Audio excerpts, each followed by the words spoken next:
Well, good morning, everyone. We are now back again for NFL Fantasy Matchup. We're on now twice a week now. Jed, Jimmy, Chicago, as well as Phoenix. Good morning, everyone. Morning. Morning. All right, before we start, and I know today we want to look at QBs, and we also want to look at the AFC South. The one that I actually want to talk with you about is my own. I did a draft with my wife's family, all right? I had the second pick out of a 10-person league, and I fully expected to pick Dalvin Cook. Number one draft pick, Patrick Mahomes. I'm sorry, what in the world is this guy doing? So then I ended up picking Christian McCaffrey. So here's who I ended up with, and I want to see what you guys thought. Wait, Tom, before you say this, Jed, this is, if they're not listening, this is Charlene's family. I don't know how many of them even know what players are out there. Yeah, probably not a lot. Well, there's a couple of them who are pretty good. But here's my starting quarterback is Kyler Murray. My wide receivers are Justin Jefferson, DK Metcalf, Deontay Johnson. Ooh. And then my running backs are McCaffrey, Dobbins, who I got in the 5th round. I was so surprised Dobbins was sitting there in the 5th round. Jonnu Smith, Chase Edmonds. But my backup is Etienne, Sermon, Jalen Waddle, and Michael Thomas. So you can just take the championship home, man. That sounds pretty good. I was surprised. Now, the only one, and you guys, we were just talking about it, the two guys that I really regretted that Antonio Gibson was picked right before me. And I was sitting there, I was just ready to grab him instead of J.K. Dobbins, but he picked just before. Oh, that would have been, Gibson would have been nuts. Yes. And then Kyle Pitts was in the 6th round, and I was just about to pick him, and the guy before me picked him again. That's the worst feeling when someone swoops in right before you. That's the worst. Yes. But I think a lot of times for us is all of us play in multiple leagues, all right? And I bet you a lot of times people are not familiar with the rookies or the sleepers that you and I, both of us, all three of us look at all the time. Okay, so there was this debate on ESPN the other day, and they said, in a snake draft, what position do you like the best? I never understand this when people are like, oh, I want 9 or 10. Mm-hmm. You always want to be first. Like, if you look at the teams, like, you want to be early. Like, I just don't get the argument. If you want to say, like, oh, the difference between, like, 3 versus 6 or something, but the difference between 1 and 10 is big, right? Like, I just don't understand people who say that. Yeah. I'm more of a middle of the road type of guy, right? Like, I can handle 1, I can handle 2, but I really like the 4 and 5 position just because, like, I feel like you get a good chunk of players that always comes to you and you have a wider selection. Because when you're at 1 and 2, I mean, unless you're like Tommy's family who picks up Patrick Mahomes in the first pick, you usually know who your picks are, right? But you have a little bit more flexibility and you can play around with your team a little bit more at 4 or 5. Hey, now, my wife, what do you think of this? Because this might be a strategy some of us are in. She had the 9th pick, right? So I said, why don't you consider picking a tight end? So she picked up Travis Kelce, Austin Eckler, running back, and then went around and picked up George Kittle. So 2 tight ends. I said, you got the 2 best tight ends in the whole group. What do you think of that? Yeah, that's not bad. I like that. I've said that since last year, it's the first time you could play 2 tight ends in your starting lineup. So I have no problem with that. And like you said, she's got a lockhold on all the best tight ends. Everyone else is left scrambling. Yeah, and then I said, look, Charlene, if anyone needs a tight end, then you could always trade for 2 players later on in the year. Yeah. That is the one benefit about being towards 9 and 10, though, is you get the wraparound, right? So even with Charlene, you got 3 decently pretty good players because they come right after each other. Yep. Hey, let's go over to the AFC South. I know Jimmy has to run in about 20 minutes, and then Jen and I are going to finish recording as well, too. Let's start with Ryan Tannehill. Look, I mean, no one ever expects – when you think of quarterbacks, Ryan Tannehill – is probably not in your top quarterbacks, but if you wait for a quarterback and then suddenly in the 10, team league, you could probably get him as one of your last quarterbacks. Jed, let me start with you. What do you think of Ryan Tannehill? Is that someone that you would aim for? Yeah, no, I don't think that Ryan Tannehill should be one of the starting quarterbacks in a 10-team league or a 12-team league. I mean, he's at the back end of that, but especially, with Julio coming over, I mean, that is a stacked lineup for him. Now, the concern is, are they going to, focus on running more? But I actually don't think so. I think, if anything, they may want to save Derrick Henry a little bit. I like Tannehill. I don't have a problem with that. Jim, speaking before I go, I actually want to talk to you about the wide receivers. Since Jed is the biggest Derrick Henry fan of all of us, if you had a choice, let's say you had the third pick, Derrick Henry or Alvin Kamara, who would you pick, Jed? Oh, for me, I'm definitely picking Derrick Henry. I know Kamara with especially PPR leagues, there's that extra benefit, but especially at the confusion at the quarterback position, I still cannot believe that Taysom Hill might be the starting quarterback. That just blows me away. But no, for me, that's a no-brainer. I'm taking Derrick Henry there all the way. Yep. Hey, Jim, in terms of wide receivers, how high is A.J. Brown on your list? Actually, he was higher without Julio Jones. I just think, right before this call, we were talking about just positioning, right? In terms of where players are being drafted. And I just feel like if you compare the two quarterbacks, both A.J. Brown as well as Julio Jones, I like Julio Jones better based off of the positioning where he's at. Because he's drafted towards, third, maybe fourth round right now, whereas A.J. Brown is going a little bit higher. And for me, I just feel like Julio is the type of player who wants the ball from Tannehill, and he's going to get the ball, and that's going to take away quite a bit from A.J. Brown. All right, but Jim, the concern with Julio Jones in the past was he was not a red zone target. More and more he's getting injured. You're mentioning third and fourth round. Are you really wanting to pick him in the third or fourth round? Yeah, look, if he falls to you, right, I still think he's in the top, 15 wide receivers. So from a draft perspective, you're drafting him around, I'd much rather have a Julio Jones than a Deontay Johnson, just because of where he's at and the potential that he has. A.J. Brown, I think, will get quite a bit of the red zone targets, but remember, they always love to give it to their tight ends and Derrick Henry. Those are the two main options first. Yeah, that's the interesting discussion in Tennessee, right? Without Jonnu Smith, what happens to those receptions? Do they come to the wide receivers? The tight end is Anthony Ferkser or something. Yeah. So does it go to him or does it spread out to the wide receiver? So that's the question. Because if it doesn't go to the tight end, if it spreads to the wide receivers, then that's enough for Julio to really have production. And I agree with you, Jimmy. He's about a 15th ranked is about where I would put him. So if you're hitting him in the fourth round, that's not bad value. Yeah. Jim, let me ask you, going back to the Ryan Tannehill question. Yep. Pat Mahomes, Lamar Jackson, all of that. Would you wait until all the quarterbacks are off, Aaron Rodgers, and wait to get Ryan Tannehill or Jalen Hurts? Would that be your strategy?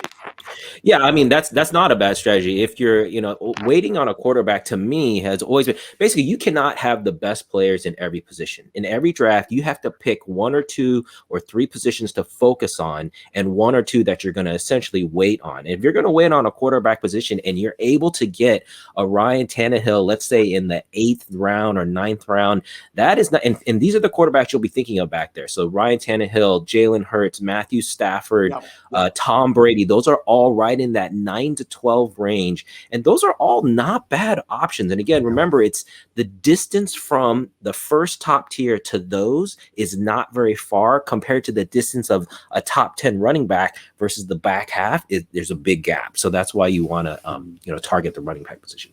Here's my thing, though, right? Like, I actually agree with you, Jed. I actually think that Ryan Tannehill is like the top tier 3 quarterback, right? But if Dak Prescott's not going to play this year, I actually think that there's going to be a lot of people who's going to look to Tannehill to be their quarterback, and they're going to draft him a little bit higher. So if you wait a little bit, you're going to lose out on Tannehill. So then you're going to have to focus on the Tom Brady's, Hurts, Burrows, Staffords of the world. Jim, let's go over to Indianapolis Colts. Carson Wentz had a terrible 2020 season. He is now back with Frank Wright as the head coach. And what's your outlook on Carson Wentz? It does look like he will be starting week 1. Yeah, I know. I saw some of those reports that says that he's really itching to go, right? So right now, if you look at a lot of the fantasy draftings, he's not even the top three. He's not to tier three. He's not even tier four. He's primarily in more tier five, right? He's going around where the Carson with him and Jared Goff, Sam Darnold, maybe a Derek Carr. For me, I just don't know if I really want to risk it, right? So if I have the choice of, let's say, Carson Wentz versus a Ryan Fitzpatrick, or even taking a flyer on a Justin Fields or Kirk Cousins, those are the guys I go after. I just think there's too much risk and too much noise around Carson Wentz right now. Yeah, you can't draft Wentz as your QB1. He can be your QB2, and you can hope that he turns things around. And what you're hoping for, remember, in Indianapolis, it's all about the line. They got one of the best offensive lines. So the run game, the protection for Wentz, that's what you like. When he was in Philly, he was running for his life. So, yeah, I think you can pick him, but not as a QB1, as a QB2. Got it. Mm-hmm. Jed, with that said, a lot of times they do have one of the best offensive line there. Everyone loved Jonathan Taylor. That stud rookie running back class, DeAndre Swift, J.K. Dobbins, Cam Akers, Jonathan Taylor was probably one of the best, to the point where Jimmy loved him so much he was training everyone for Jonathan Taylor. So let me ask you a quick question. With Marlon Mack now back, Nyheim Hines there, is he going, probably not in your first round, second round? Yeah, no, he's definitely not going. I don't think he should be going in the first round. I think he's a little bit late. Actually, I was just, what is that? There's a little ping there. I don't know if that's. Oh, sorry. That was one of my friends writing me about the Superman Lois episode last night. So it looks like in the rankings, he's really at the back half. He's like, roughly like 9 or 10. Personally, for example, in some rankings, he's right with Antonio Gibson, Joe Mixon, even Najee Harris. I would take all those guys over Taylor. To me, the Indianapolis backfield reminds me of the wide receiver core for Pittsburgh. You just never know who's going to hit there. And I don't like that inconsistency. So for me, I don't like that. So let me ask you that, Jed. So if he's sitting there, you're at the 9th or 10th pick, all right? And so you get a chance to get Travis Kelce, DeAndre Hopkins, Devontae Adams. By the time it comes and loops back around, you're not going to get Jonathan Taylor. You're saying, I'm willing to risk that. Well, but here's the thing. So if you are that 9th pick, you get 2 picks, right? You're on that come around. So in my mind, I would go for either the top wide receiver or the top tight end, but then I would pair him, like I said, with either Antonio Gibson, Joe Mixon, Najee Harris, even Austin Eckler is like roughly like 12, 13. You can get any of those. And to be honest, I'd feel safer with that. I mean, I think basically Taylor saved his season last season because of his touchdowns. That's what saved him. If he didn't get those, his season would have been pretty horrible. Yeah, I agree with you, Jed. I'm surprised how high he's being drafted by most people, right? Because you're looking at him above an Eckler, you're looking at him above a Harris, and even above a Gibson. And for me, at least those three have the potential of doing so much better than Taylor right now. Man, Gibson to me is one of the big. If people aren't realizing what's happening in Washington, you are totally missing out, because Gibson could be top 5, maybe even top 3 end of the season. I mean, there's no way he should be going outside the top 10 in my opinion. You know what? This is where sometimes, like, when you're thinking about an auction league, because all 3 of us are in auction league, I don't really want to talk about some of these players, because quite honestly, like, I don't want you guys outbidding me on a Gibson or a Harris, because both of the guys are going after. I can imagine if I know you two love Gibson, I'm sitting there increasing the pricing. I don't necessarily want Gibson. I'm just sitting there increasing the price because I know you're going to take the bait. Yeah, but how many times have you done that and then you end up getting the guy? I've been bit on that before. It's like, no, I didn't want that guy. I was just pushing the price. But no, I agree. I actually think Gibson's going to have a great year. And for me, like Taylor, I like Taylor a lot, but I'm going to choose Gibson way before I choose Jonathan Taylor. Yeah. Hey, let me ask you guys a quick question. Is T.Y. Hilton, Michael Pittman, Jack Doyle, Jim, I mean, are you even looking at any of the wide receivers, or are you going to say, you know what, let's just see how they do and leave them on waivers? No, I just don't, right? Like, this is a strategy. And again, I think Matthew Berry at ESPN really talks about this a lot, right? For me, you know what you're going to get from the T.Y. Hiltons of the world. They're going to be consistent. They're going to get a certain number of points. But honestly, they're going to sit on my bench every week because I really don't need them. If I had a chance to pick up a person like him or an Alexander Madison from the Vikings or Tony Pollard from Dallas Cowboys, I'll pick those guys first because I know if the starters go out, like if Dalvin Cook goes out or if Ezekiel Elliott goes out, all of a sudden those guys vault from number 2 to number 1, and they're going to give me a great fantasy week. So I much rather pick those guys. The T.Y. Hiltons of the world, Michael Pittman to me may have some potential if Hilton's out, but right now I'm not picking any of those guys. Yep. Any other comments on that one before we move to Jaguars here, Jed? No, only thing I was going to say is, keep a flyer on Jack Doyle. Just pay attention because if the passing game is really weak, that's one safety valve that might help, Carson Wentz. And, he could be someone like you pick for like a bye week or something. What, you don't like Mo Alley Cox? Yeah, he did have a couple of weeks where he did pretty well last week. Yes, that's true. Yeah. Hey, switch over to Jaguars. Jed, let me go to you. If you had a chance, Travis Etienne or James Robinson, who are you picking first? Oh, that's such a tough call, man. I still can't believe this story because in my mind, James Robinson, the way we're talking about Antonio Gibson is what James Robinson was last year. James Robinson just came out of nowhere. Everyone's like, who is this guy? And he was so consistent, so good. And then they draft Travis Etienne. Yep. For me, I was thinking Etienne is the guy. That's who I would want because it seems like, Trevor Lawrence is almost kind of pulling him along with him saying, hey, we both want to start together. But honestly, I think production is going to win out. And I think Robinson, he's only in his second year. He's just going to get better. And I think Trevor Lawrence is going to realize, man, I need this veteran guy behind me. It gives me protection, helps me as a rookie quarterback. So I think Robinson's the guy. Yeah.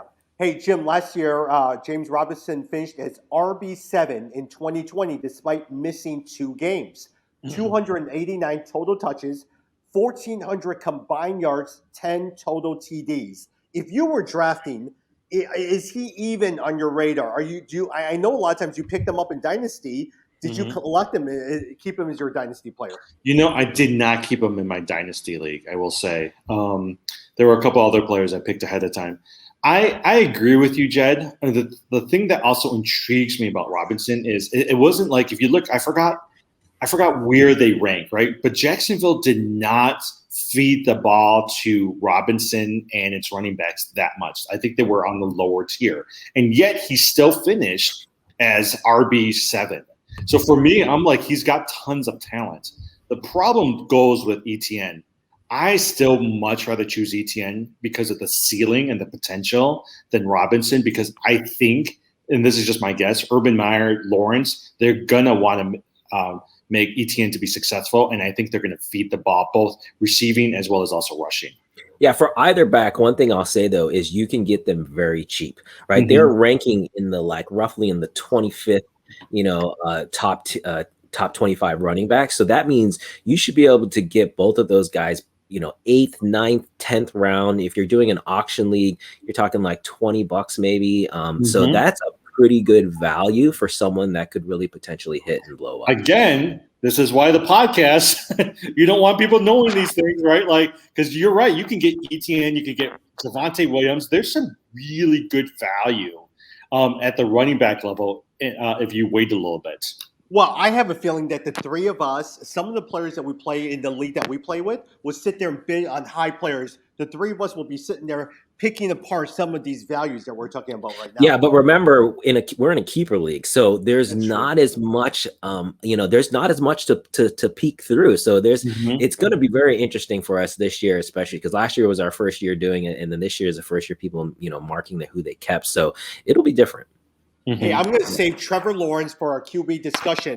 Jed, DJ Chark, Chenault. Are they even? DJ Chark had a wonderful rookie year. It was terrible last year. Are you looking at both of them? And Chenault, I saw some people pick him in near the end of the draft. What do you think? Yeah, I think as a flyer, I think Chenault, that's interesting. I haven't actually seen what's come out. Yeah, DJ is a really tough one. Again, I think similar to ETN, similar to Robinson, he's going to be. You can get him really, really late. It's looking like in the rankings, he's outside of the top 25, so he's pretty far down there, which means you should be able to get him for a pretty cheap price, and the talent is there, and he is the number one wide receiver there. So if Trevor Lawrence, and I know rookie quarterbacks historically have not been able to be that great, but you just look at Justin Herbert last year, right? And he really blew up. And even Joe Burrows before he got injured. So there is potential there. And if that happens, it's going to be DJ Chark eating up all those passes. So I'm going to have to jump off here in a few minutes, but don't underestimate Marvin Jones. I actually think that the first few weeks, because Chark might still be injured, right, kind of. But I actually think Marvin Jones is going to be a good safety blanket for Trevor Lawrence. And I actually would not mind putting him as my wide receiver 3 because I actually think that he'll have some really good games in the first half. Now, by the middle of the season, I'm dumping him because that's what Marvin Jones always does. He'll do really well at the beginning, and then you lose sight of him towards the end. Yeah. Jim, I know you have to drop off, and so Chad, you and I are going to talk about the Texans as well, too. If you had a choice between David Johnson, Philip Lindsay, who I loved in Denver, or Mark Ingram, is there one that you're picking? No, I've said this time and time again. Every year, there's roughly 3 to 5 teams that I just say I am not touching any players on them. Houston is one of those teams this year. Yep. I don't care who's coming out of this backfield. Yep. This is such a mess. I think this team is going to be horrible. You're going to see some records for losses with this team. So I don't want any of those guys. I don't know who's going to come out, but I don't want to touch them. And just so for those who are listening who are not aware, there is absolutely no chance Deshawn Watson is playing for the Houston Texans. There is no hope. Don't even pick him up. Now, if he ends up getting traded to the Philadelphia Eagles, maybe stash him. But right, Jed, there is no way you should ever be picking him this year. No, he has something like 29 lawsuits against him. So there is no way the NFL is going to let him start. So I totally agree with you. I do think, if you're thinking really far ahead, just like if you staff someone, who's injured and you stash him on your IR, that's something you could do with the Deshaun Watson. Because if he clears this and he does maybe serve some suspension the back half of the season, Deshaun Watson is a top 5 quarterback in the NFL. Period. But I don't know that he's going to be playing. That's the issue. Now, toward the later rounds, there is one player I would look at. I can't stand the running back backfield, even though they have 3 good players, especially Lindsay and I know who you're going to say. Brandon Cooks. Yep, I know you love Brandon Cooks. Yep, 2020, 81 catches, 119 targets, 1,200 yards, 6 touchdowns, wide receiver 17. Hey, look, he is not going to be my starting wide receiver 1, 2, or 3. But he could be sitting there as a flex player, and depending on the matchup, you may be able to plug him in. On the bye week, you may be able to plug him in. Yeah, what I'll say is this. So as I was saying, there's 3 to 5 teams. I don't look at those players during the draft. But after the draft, when you're talking about people you pick up off the free agent wire, the Houston players are someone you want to pay attention to because as bad as they're going to be, there's still going to be points there. Who's getting the touchdowns? Who's getting the yards? And you're totally right. Brandon Cooks is the clear number 1. There's nobody else to catch passes there. So he could be someone to pick up late and pick up those points. Yeah, especially with Tyrod Taylor. They just need to find someone. Maybe the running backs. The tight end, there's no tight end. There's no secondary receiver. Will Fuller is gone. Randall Cobb is gone. So who in the world are you picking? So Brandon Cooks may be the one left out. Yeah, exactly. It's really going to be interesting in Houston just to see what happens. That team to me is in flux. Yeah. Hey, switching over to quarterbacks as well, too. The clear tier 1 is your Patrick Mahomes, Kyler Murray, Josh Allen. Would you disagree with that one at all, Jed? No. I think those are definitely your top 3. The one that pushes in there is, you think about Lamar Jackson. Is he going to bounce back? But I think tier 1 is those top 3 and in whatever order you want to come at it. Yeah. For you as well, too, personally, how high are you drafting quarterbacks? So I do not, this has pretty much been my strategy for over 10 years is I do not touch quarterbacks for at least 5 rounds. Correct. So if I can, fifth round, like we had said before, you're looking more at the, if you're lucky, maybe a Justin Herbert drops down, but you're really looking at the tier 3. So roughly like Tannehill's, Brady, Hurts, Stafford, Joe Burrow. Honestly, I'd be fine with any of those guys as my starting quarterback. I'm more about loading up on wide receivers and running backs in those first 5 rounds. Now, Jed, in the draft I just did, the reason I got Kyler Murray, I was going to wait until the 8th round to get Ryan Tannehill or Matthew Stafford, but man, Kyler Murray was still sitting there in the 6th round. So I had to just sit there and grab it. Lamar Jackson was going ahead, Justin Herbert, Pat Mahomes, all of that. So I just had to get Kyler Murray. Yeah, there is an interesting argument about Murray. Some are saying that, he could have a down year this year, given, Hopkins, the whole COVID situation is a little iffy and there's been some change. So some people, I think he might have a regression. I have Kyler Murray, as you know, in our keeper league. He's a Sooner. And so I really like him. I think, his legs, just the extra rushing bonus you get there, just makes up for any concern on the passing side. So I think he's going to have a solid year. Now, your second tier is your Russell Wilson, Lamar Jackson, Dak Prescott. Are you even concerned about Dak Prescott with his injury history, ankle, and now shoulder? Yeah, that is a really tough one. I hate drafting players coming off of major injuries, especially when you see concerns and they held Prescott out. But you know what? That offense is in Dallas. For them to be successful this year, it's going to be about scoring points.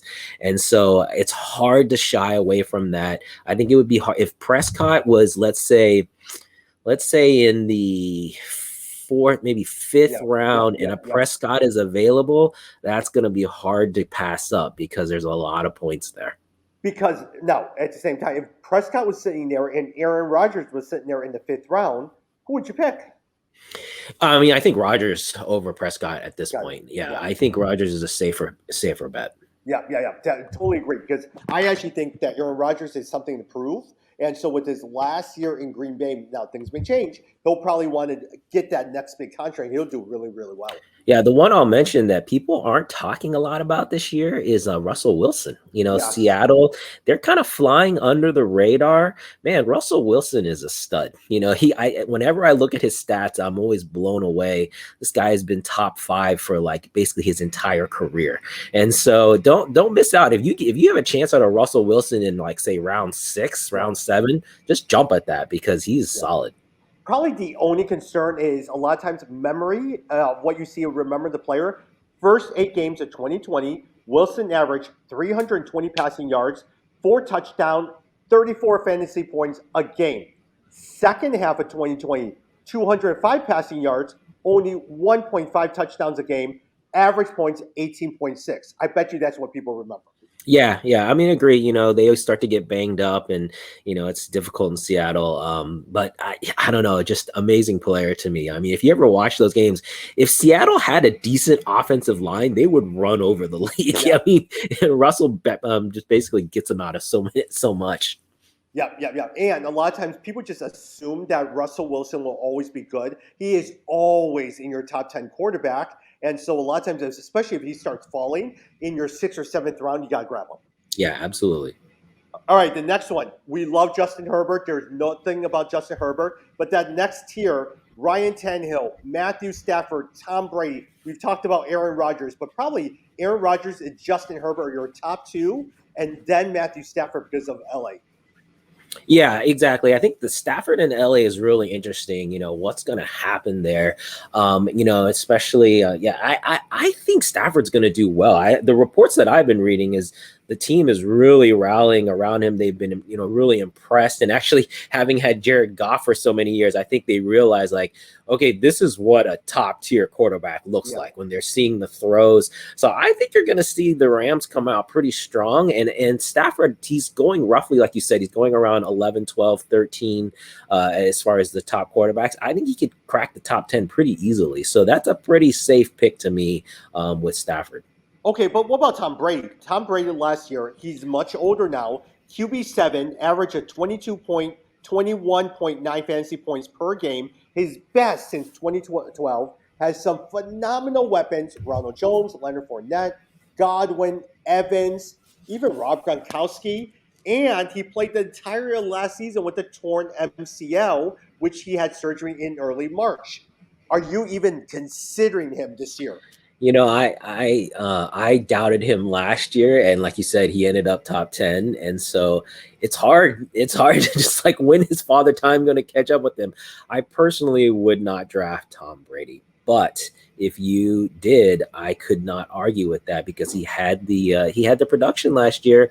I just feel like at some point, that Tom Brady magic has got to go away, but who knows? Maybe not. So in the 10-team league, so every quarterback is now taken. Aaron Rodgers, Ryan Tannehill. Jet, let's say, for instance, you're sitting there, man, it's round 9. I got to pick a quarterback. Let me just throw some names for you, and you tell me. Sure. Is it Kirk Cousins? Is it Joe Burrow? Matt Ryan, Ben Roethlisberger? Or Ryan Fitzpatrick? Or do you choose one of the rookie quarterbacks like Trey Lance, Justin Fields, Trevor Lawrence? Yeah, so if you're in that position where you're having to, take a quarterback really, really late, what I would recommend is to take 2. Yep. And with those 2, I would take essentially 2 that it's like high risk, but high reward, right? So a Trevor Lawrence, for example, you're hoping that he would hit. If Joe Burrow somehow lasts that far, I would definitely take him. But yeah, like a Baker Mayfield. I know a lot of people are like Cleveland's a heavy run team, but Baker Mayfield, has put up some big numbers before. So that's someone I would look at. Ryan Fitzpatrick, he's had some magic. We've talked about Washington. So I would take like a couple of those guys, see how they do, and hopefully one of them pans out for you. I mean, again, when you pass on a position, you just got to set yourself up that you have at least one guy that you can stuff in there. And in some sense, I actually would, going with your strategy, I would probably look at seriously a Ryan Fitzpatrick with their offense. And he has proven as a gunslinger, he'll throw over 300 yards. I probably will avoid Matt Ryan and Ben Roethlisberger just because they're older. And a lot of times, Matt Ryan probably has lost Julio Jones. He has Calvin Ridley and Kyle Pitts, but still. And then go with someone like a Trey Lance would be very, very good, or Joe Burrow would be very good. Just would my eye focus on someone like a Justin Fields? Yeah, the bottom line is those older players, what their ceiling is, whereas the younger players, you don't. And so that's what you're trying to gamble with is, could they have a breakout season? That's what you're hoping for. And I think that's at that kind of a position, I think that's fine. Yep. I love it. And a lot of times as QB, if you had a chance, Jed, as we wrap up, who is your ideal QB for your team this year? If you had your chances, it says, this is the guy I want. Well, if you're going to say, obviously I would pick one of the top 3, but if you're saying for as far as my strategy, because I would normally not pick outside of that top 8, top 9. Yeah. Honestly, I'm going to say, I wouldn't mind having Matt Stafford. I'm gonna say, really, yeah. If I think he could have, a Tom Brady type of year, and I think there could be that type of effect on all the players. And I've been such a Stafford fan. I think he's gotten such a bad shake, being up in Detroit. This guy is an amazing, amazing talent, and I think people are going to start to appreciate him now that he's out in a bigger market, and people will see what he can do. So I could say Stafford. And my second pick after that would be maybe a Tannehill. Yeah. I think a lot of people are not sure about Tannehill. He kind of brought that rep with him from his past life, but I think Tannehill could have a really solid year this year too. Jed, when we were picking, my father-in-law was so frustrated because he had Matthew Stafford as the last pick in terms of quarterback. And I'm sitting there, Matthew Stafford is coming from a great offense. Don't actually sleep on Matthew Stafford. I would be happy that I got him as my starting quarterback. Yeah, I mean, this guy has all the talent in the world. The issue is, are they going to protect him? Are they going to try to, keep his passes down to protect him through the year and rely more on Austin Eckler and, the running game? So that's the concern there, but we'll see. Yeah. Now, at the same time, for me, if I walk away, Jed, with Justin Herbert, I would be so happy. So happy. Oh, yeah. Herbert, you're going to get really, I mean, you're going to have to pay for that. If you want Herbert, you're going to have to pay up in that, that top 6, top 7. I could see Herbert going, he was so big last year. I could see him going as early as the 3rd round, which to me, you're spending pretty high to get a QB, but you're going to have to pay a price for that guy. You know what? If you had these 3 and you're left with these 3 quarterbacks, who would you look at? Jalen Hurts, Carson Wentz, or Ryan Fitzpatrick? Who would you like? Oh, definitely not Wentz. Wentz is way down there. I think it'd be between Hurts and Fitzpatrick, and that's a pretty big gap to me because Hurts is as much as.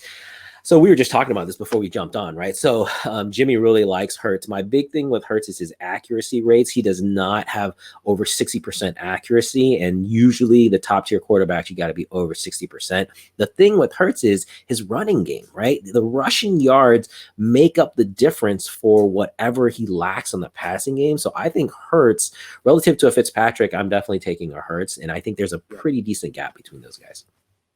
Okay, actually, I have a couple more since we have low time. Kirk Cousin. No one ever talks about Kirk Cousin. Adam Thielen, Justin Jefferson, and also the running back, Dalvin Cook. Why don't people like Kirk Cousins? Yeah, I don't like Kirk Cousin just because he's arrogant, right? Like I think his arrogance is not matched up to his talent level, right? Like he acts like he's like a Super Bowl quarterback, and it's like, hey, that's not who you are. So, I understand. He's just not consistent enough. Like you want to like him. He'll have a couple great games, and then he'll have a couple horrible games. So I understand it's definitely a consistency issue, and I agree with that. I mean, he's roughly in the 15th, 16th, rankings. And personally, I would stay away from him. There's other people, I'd even pick like, say, a Matt Ryan over a Kirk Cousin. Like I think there's a better ceiling there. Yeah. Would you also have your eyes on Mac Jones? Oh man, Mac Jones as a flyer, yes, as a QB2 for sure. I think I would definitely consider Mac Jones. He's been impressing me. I didn't, after the draft, I was like, I don't know what this guy's going to be like. But if you listen to the stuff coming out of camp, he's supposedly pushing Cam Newton for the QB1. But that there's no way Belichick's starting a rookie as his starter. But everyone who's listening to this, do not pick. There is one advice, right, Jed? Don't pick a quarterback in the first round unless you absolutely love that QB, because look at some of the rookie quarterbacks that might emerge. Trevor Lawrence, Justin Fields, Zach Wilson, all of those guys, Mac Jones, all of that. There are so many good quarterbacks this year. If you're in a 10-team league, you have a selection of so many. You will not be struggling with that. Pick and build up your strength in terms of your running backs and your wide receivers. Use those as trade chips, and you will be fine. Yeah, I mean, generally I agree with that, but I also think, fantasy is about playing for fun. So if you've got a quarterback that you just absolutely have to have and you love him, go for it. But I agree, even if you love a guy, don't take him in the first round, because you can get him in the second round. And then at least you got the first round pick to get a good RB or wide receiver. Yep, very good. Jed, thank you very much. We'll see you guys next week, and we're going to talk about AFC East. I want to talk about the AFC East, and I want to talk about sleepers as well, too. So, Jed, thank you. Yeah, it sounds good. We should make our picks, too. We've been going through these divisions, but we should start making our picks and talk about Super Bowl picks, too. You got it. We'll talk soon.